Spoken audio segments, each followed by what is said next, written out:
What is going on, everybody? Welcome back to XJW Diaries. My name is Justin. So let's do something different today. Let's do a hypothetical. Because according to Jehovah's Witnesses, they are the most pure, the most accurate, the most truthful, the most knowledgeable out of all the Christian-based religions. If you ask a Jehovah's Witness, they'll say they and they alone are the true Christians. Everybody else is Christendom. It's funny how they often use those words, Christendom, apostate, and they kind of twist the meaning in order to have more power over their members. But anyways, this is definitely something that keeps people locked in. In fact, over the years of doing this channel, I've seen I don't know how many comments from people who are obviously witnesses, and they'll admit that the organization is not perfect. They'll admit that these problems are real, but then they'll say, at the very least, they are the most true, the most accurate, the closest to true Christianity. So we need to put this to the test. And in order to put it to the test, we'll do a hypothetical. What we'll do is we'll take the character Jesus out of the Bible and we'll pop him into modern times and see if that character will be able to fit into modern day Jehovah's Witnesses. Now, of course, everybody's going to have different beliefs when they leave the Witnesses. I know some of you out there watching might be very hardcore Christians. Some of you out there watching may be very hardcore atheists. You don't believe in Jesus anymore, or the Bible, or any of it. Some of you out there might be spiritual, but not religious. So maybe if you do have beliefs in Jesus, maybe they have changed or expanded beyond the Christian canon. In either case, for the purpose of this video, it's not really going to matter, okay? This is just hypothetical, and all we're going to do is take stories from a few scriptures of the Bible. We'll use the Jehovah's Witnesses Bible just to keep things fair, okay? And we'll take those stories and we'll use that to build a character profile. And then we'll see if that character could fit into the modern day Jehovah's Witnesses. Now, for the sake of time, I'm just going to pick a few of the stories that really stood out to me. But if you have examples of your own, definitely drop a comment below, let us know. Let's run this test and see if Jesus could be a Jehovah's Witness.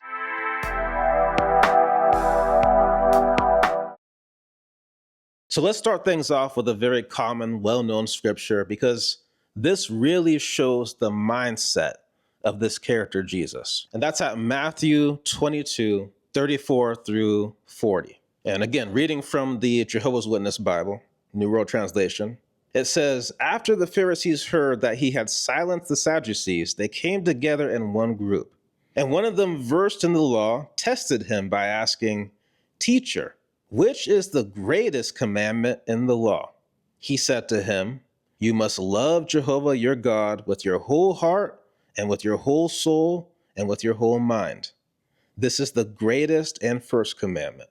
The second, like it, is this: you must love your neighbor as yourself. On these two commandments, the whole law hangs, and the prophets.'" Now, these set of scriptures are actually very, very powerful. Not only do they give us the mindset of this character, Jesus, but if you're building a religion based on following the examples of Jesus, based on mimicking Jesus, these are the scriptures that should matter above all else. If you're going to put scriptures on the wall, it should be these. Love Jehovah your God with your whole heart, soul, and mind. Love your neighbor as you love yourself. That covers everything. That's why it says, verse 40, "On these two commandments, the whole law hangs, and the prophets." There is nothing that comes over these two laws. And when it comes to this question of if Jesus could be a Jehovah's Witness, it's really that verse 39 that really comes into play there. Love your neighbor as you love yourself. Now, before we even dig into that, we got to just step back a second, because there's a problem here.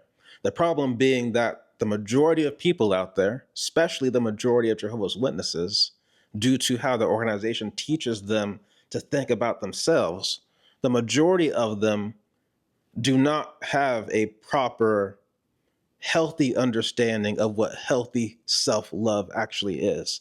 So how can you even begin to properly embody this scripture of loving your neighbor as you love yourself when you don't even properly know how to love yourself?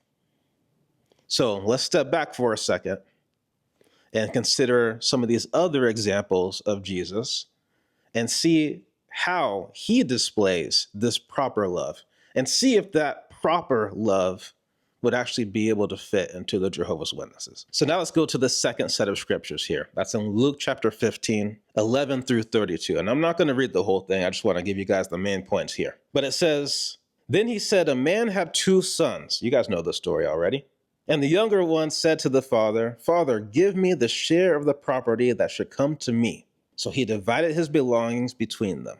A few days later, the younger son gathered all his things together and traveled to a distant country, and there squandered his property by living a debaucherous life. When he had spent everything, a severe famine occurred throughout that country, and he fell into need."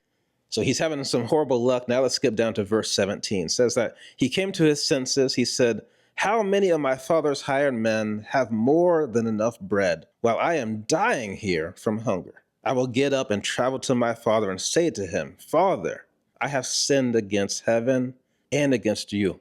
I am no longer worthy of being called your son.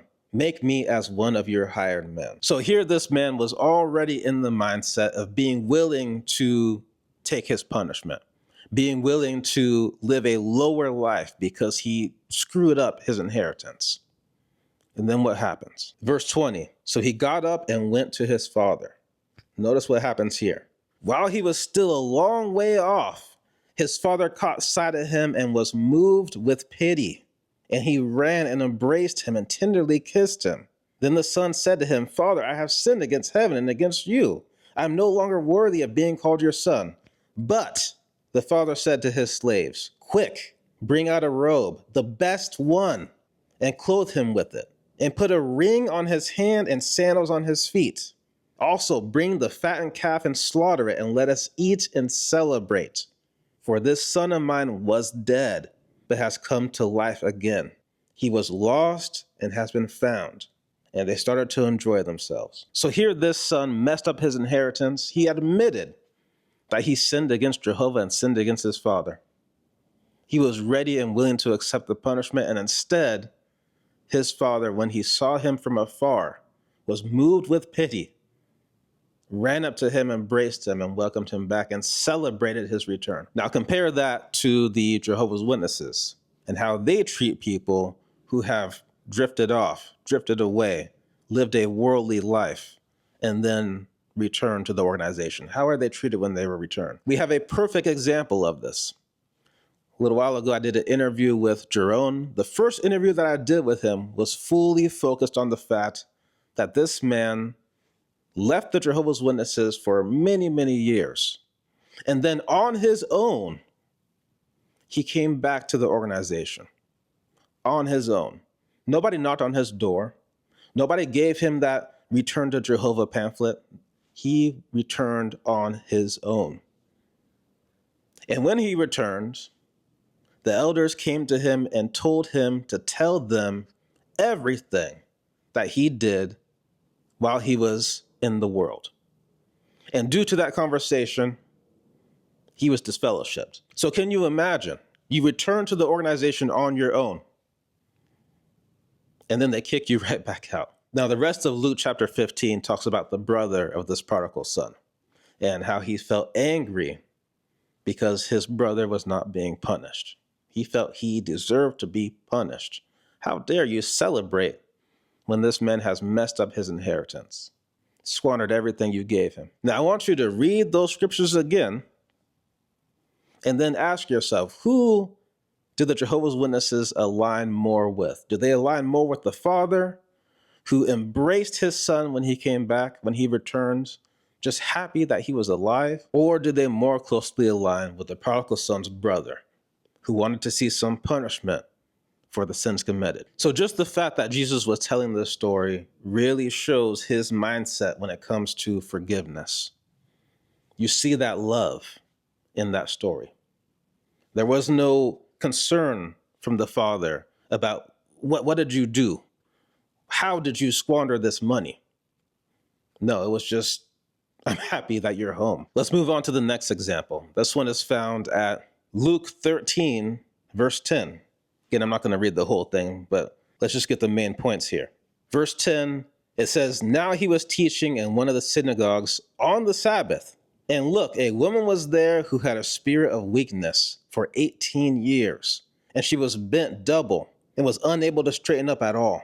When he saw her, Jesus addressed her and said, 'Woman, you are released from your weakness.' And he laid his hands on her, and instantly she straightened up and began to glorify God. But in response, the presiding officer of the synagogue," almost said presiding overseer, "the presiding officer of the synagogue, indignant because Jesus did the cure on the Sabbath, said to the crowd, 'There are 6 days on which work ought to be done. So come and be cured on those days, and not on the Sabbath day.'" Then in verse 16, Jesus responded, "Should not this woman, who is a daughter of Abraham and whom Satan bound for 18 years, be released from this bondage on the Sabbath day?" So the rules are very, very clear here. It's the Sabbath. You don't do works on the Sabbath. That's the policy. But what Jesus demonstrated here was that love for people has to come above policy. Love, again, that pure love that he shows. Let's do another example where, again, he shows love of people should come above policy. This one is found Luke chapter 8, 43. It's actually found a few places, but I like this version because it really shows her feelings. And that says, "Now there was a woman who had a flow of blood for 12 years, and she had not been able to get a cure from anyone." Now, in other versions of this same story, it talks about how she had went to all these doctors and spent a bunch of money, and they only made her condition worse. And so then she hears about Jesus, and then in verse 44, she approached from behind and touched the fringe of his outer garment, and immediately her flow of blood stopped. So Jesus said, "Who touched me?" And when they were all denying it, Peter said, "Instructor, the crowds are hemming you in and pressing against you." Then in verse 46, Jesus said, "Someone touched me, for I know that power went out of me." Seeing that she had not escaped notice, the woman came trembling and fell down before him and declared before all the people why she touched him and how she was healed immediately. Notice those words, the woman came trembling. In that time, they were under the Mosaic law. The policy is very clear. When you are a woman on your cycle, you are considered unclean. You got to separate yourself for 7 days. She wasn't even supposed to be out there, let alone touching anybody. Anything that she touches is considered also to be unclean. She broke the policy. And how did Jesus respond? Verse 48, "But he said to her, 'Daughter, your faith has made you well. Go in peace.'" Look at that response to a woman who has just broken policy. Not only does he let her go, not only does he heal her, he calls her daughter. That's a personal touch there. In many other scriptures, Jesus just calls woman, woman, Even his mom, he calls her woman sometimes, This case, daughter, your faith has healed you. Very, very personal touch, very pure love. A big part of that love of neighbor comes to empathy. And you can for sure see that when Jesus turned around and saw this woman trembling, how can you not have empathy for that, regardless of what the policy is? He understood what she had had to go through, how desperate she was to get to the point when she ignored what the rules were and just said, "I gotta try this. This has to work." And she was rewarded for it. So now let's bring this into the modern day for a second. Let's pretend that we can just pick up Jesus out of the Bible and just drop him right into the position of a ministerial servant within the Jehovah's Witnesses. We're not going to care how he got there, okay? We're just going to pop him there, and that's where he is. Now, let's pretend that Brother Jesus, Brother Christ, Brother Christ is driving along, and he sees a church that is doing a function where they are feeding the homeless. And there are so many homeless people out there. They don't have nearly enough volunteers to be able to take care of all these people. So what does Brother Christ do? He pulls over gets out of his car, offers to volunteer to help out. And as that day goes on, with his help, they feed countless homeless people who may have otherwise not eaten that day. Some of them may not have even eaten that entire week. That was their first meal. And thanks to his help, they were able to serve everybody. Now, to anybody else, what they did there was a success. They really made a true positive difference in the world that day. But there's a problem here. You see, during that time when our ministerial servant Jesus was out there helping people, out there working with that church, serving the homeless, there was a car group that drove by, a Jehovah's Witness car group from his congregation, and they instantly recognized him. And so you know what happened? At the next meeting, Brother Christ gets called into the back room. Now, how do you think that meeting will go?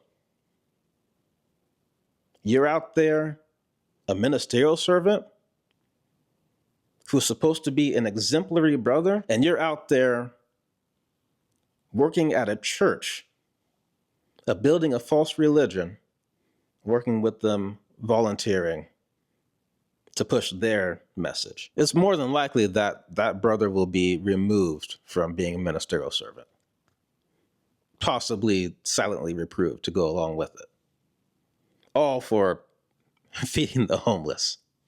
Okay?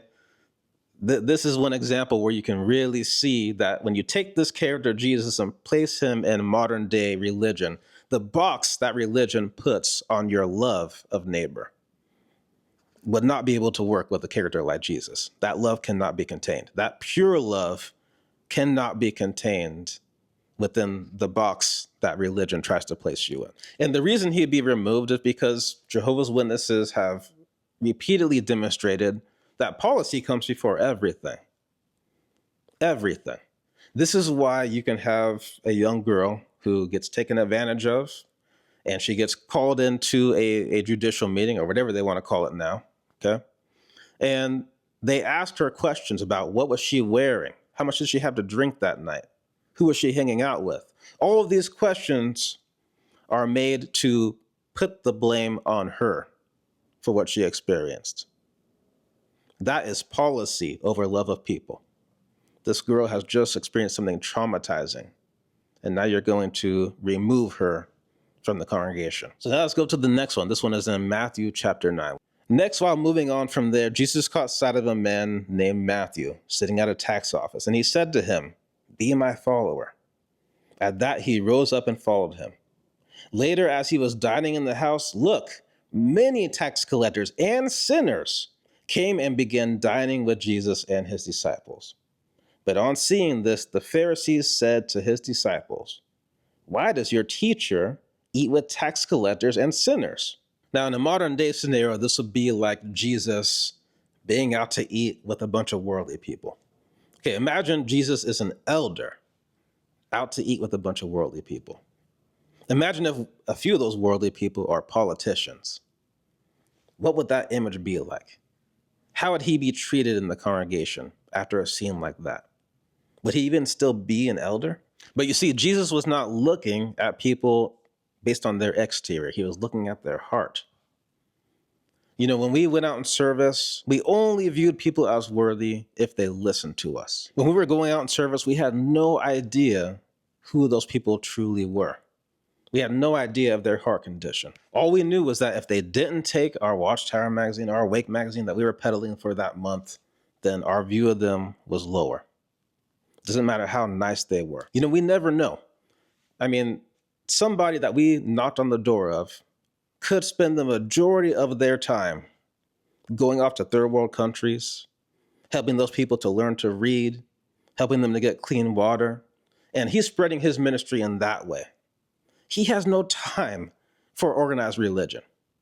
He has no time for it. And then there's his words at verse 13, which says, "Go then and learn what this means. I want mercy and not sacrifice." I guess the majority of these Christian-based religions did not get that memo. I want mercy, not sacrifice. So now let's go to the next one. This one is at Matthew chapter 5. This is at the Sermon on the Mount. We'll go down to verse 43. which says, "You heard that it was said, you must love your neighbor and hate your enemy. However, I say to you, continue to love your enemies and to pray for those who persecute you, so that you may prove yourselves sons of your Father who is in the heavens. Since he makes his sun rise on both the wicked and the good, and makes it rain on both the righteous and the unrighteous. For if you love those loving you, what reward do you have? Are not also the tax collectors doing the same thing? And if you greet your brothers only, what extraordinary thing are you doing? Are not also the people of the nations doing the same thing?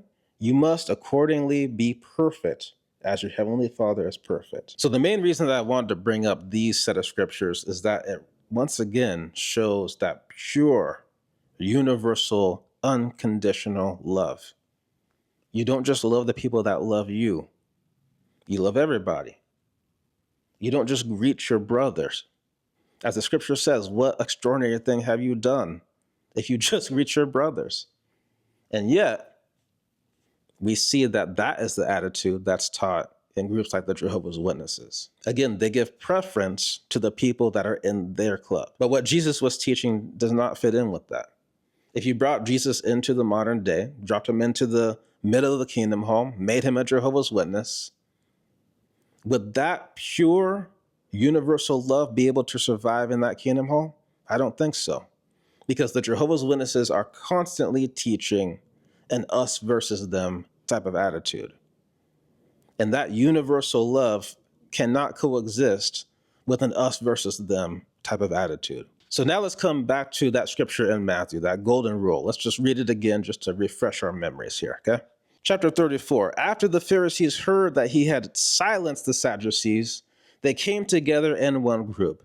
And one of them, versed in the law, tested him by asking, "Teacher, which is the greatest commandment in the law?" So just notice the human ego here.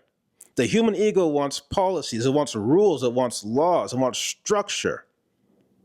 This is what the Pharisees are asking him. They're trying to trick him here. And it's kind of funny how much the Jehovah's Witnesses and a lot of these modern day religions, when you really examine them, they really align with the Pharisees' way of thinking, the Pharisees' perspective on things. Ego perspective, male ego. We want rules, we want structure, we want laws, policies. That way we can keep people in line, we can put them in our box, and when they break the rules, there has to be punishment. How did Jesus respond to this? He responded with love. He said to him, "You must love Jehovah your God with your whole heart and with your whole soul and with your whole mind." Now let's stop there. Loving God with your whole heart, soul, and mind. What does that even look like? That's a trick question. It doesn't look like anything. You can never know. You can never know what that looks like in another person because the heart, soul, and mind are all invisible. And yet, groups like the Jehovah's Witnesses make everything about appearances. We judge how much someone loves Jehovah by how often they are out in service, how glamorous their answers are, by their position in the congregation. In reality, it should be about the heart. So now let's pretend that Jesus has advanced to a circuit overseer. We don't care how he got there. We're just going to pop him in that position. Now it's up to him to choose the elder body. Who's he going to pick? Do me a favor and think back to your old congregation, okay? Not just the prominent people, not the loudest people, not just the popular people. I want you to also think of the people that you yourself probably walked right past the majority of the time. We all know them. And then I want you to think, who would Jesus choose to lead that congregation? Jesus, who has the power to read hearts, who would he choose to be the new elders and the new ministerial servants? Would you even have the same elder body? Or would it be all new faces? I can tell you, thinking back to my old congregation, it would be majority all new faces. And there were plenty of brothers out there who got looked over. Again and again, they got looked over. But when you actually talk to them, when you actually talk to them in one-on-one, their love for Jehovah was immense. their faith was immense. They really believed it. There are many Jehovah's Witnesses out there where if you really dig down into the truth of it, many of them are going through all the motions that the Watchtower requires them to go through because they are afraid of Jehovah. They are afraid that Jehovah will annihilate them if they don't do all of these things. Those people are doing this for self-preservation, not necessarily because they love Jehovah, but there are a few Jehovah's Witnesses out there. When you talk to them, they really love Jehovah. And so if it was about that, I think you would have a much different set of people leading this organization if it was truly about who has that love. But then there's that next part of the scripture, verse 39. The second, like it, is this: you must love your neighbor as yourself. And as we've discussed, a big part of having that love of neighbor as you love yourself comes down to empathy. And this is why I do not believe Jesus, with that pure level of love, would be able to be constrained into the box of modern day religion. And that's because many of them, not all of them, but definitely many, especially the high control groups, have at least some amount of us versus them. And if you have some amount of us versus them, whether you realize it or not, no matter how small or how big, some part of you has a barrier of love for people that are outside of your group. Jesus didn't say, love your neighbor who is also a Jehovah's Witness, but your other neighbor who's not, just love them a little bit less. No, love your neighbor as you love yourself. Very clear. And on a higher level, when you really think about it, it just makes sense. Because the majority of us are in the situations that we are in, mostly due to circumstances we had no control over. Back when, a little bit after I was born, my mom was considering moving down to California. Had she done that, I would have had a completely different life. You watching out there might be a Jehovah's Witness and you believe that that is the truth because your parents or your grandparents came into it and you were born into it. As they say, the first generation is for indoctrination. The second generation is to enforce. And then by the time you get to the third generation, nobody's asking questions anymore. You just accept. That could be you. And so here you were just born into the right family. And now you believe that that's the truth. What if your dad had taken a job down in Utah? Now you would probably be born into the LDS and you would believe that that is the truth. What if your dad had taken a job somewhere in the Middle East? Right now you would probably be born into the Muslim culture and you believe that that was the truth. Again, you had nothing to do with these circumstances. You just happened to spawn in at that point. And you believe what is the truth based on what you're told is the truth. Because when you're born, you have no idea of who you are, where you are, what this is. And so your only choice is to trust the people who were here before you, your parents. And at some point, you're going to believe what your parents tell you. They build your reality for you. And so if they believe that this religion is the truth, then by all means, that's probably what you're going to believe too. And by all means, you're probably not going to question it, especially if you are second or third generation. So if you consider the fact that the majority of us out here are where we are in this world due to circumstances that have nothing to do with us, that we had no control over, circumstances that happened long before we were born, then you can't help but have empathy for people and understand that just because you're in a different group than someone else does not make you any better. It doesn't make you any better at all. Because if you actually took the time to talk to that person, they would tell you all the reasons of why their group is the real one. And we can keep going around and around in circles. But at the end of the day, you have to just have that love, regardless of these boxes. And that's what Jesus was showing.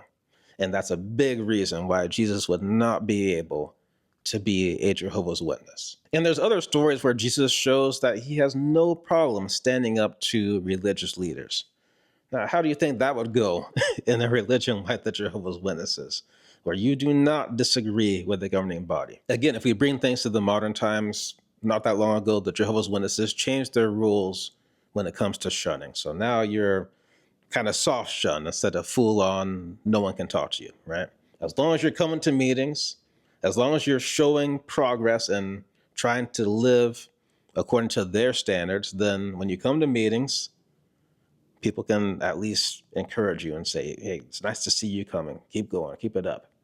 It's a little thing, but to someone who's been full on shunned, it might make the difference. Now, can you imagine Jesus going along with that?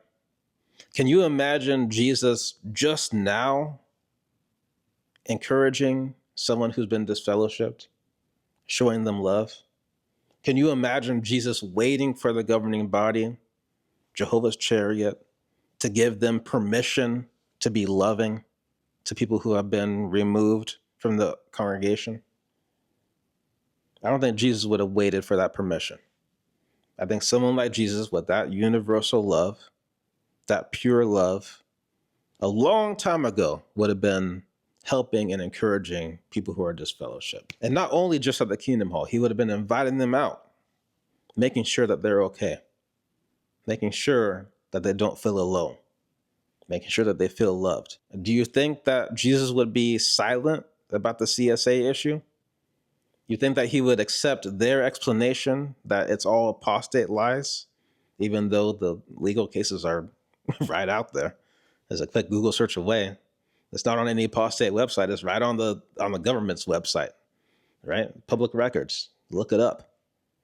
I don't think Jesus would stay silent about that at all, especially when you consider he even mentioned that you need to protect the children. I think if you brought Jesus into modern day times, he would be disgusted by the actions that have been done in his name throughout human history. There's definitely a reason why the majority of the younger generation wants nothing to do with religion.